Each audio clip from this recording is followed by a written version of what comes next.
Pemirsa Kabupaten Buleleng ngamulihang tigang tali siang atau sekat vaksin saking pemerintahan Provinsi Bali. Vaksin puniki pacang kaijen majang tenaga kesehatan dari rumah sakit umum daerah miwah rumah sakit swasta, puskesmas saha taler klinik.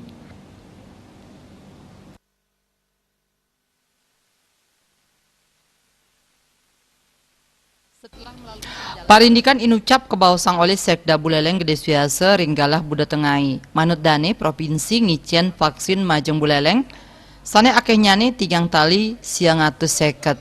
Samian vaksin inucap pacang kaicen majeng nakes sane wenten ring puskesmas, rumah sakit daerah, rumah sakit swasta, klinik, saha taler pegawai ring apotik, sane mepaiketan langsung untuk widang kesehatan.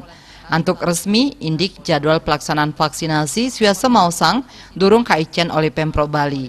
Nanging ketarkayang pacang kemargiang ring wuku kaping kalih utawi kaping 3 ring bulan Januari. Suiasa ngawawahin kantos mangkin durung kauningin galah janten tur tata cara vaksin kadistribusiang oleh provinsi ke Buleleng.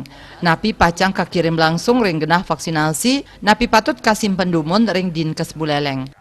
Nanti akan dilakukan vaksin pada seluruh nakes, baik yang ada di rumah sakit pemerintah maupun rumah sakit swasta, termasuk klinik-klinik, termasuk apotek, ya petugas-petugas apoteker yang melakukan pelayanan, dalam bahasanya adalah tenaga nakes pendukung.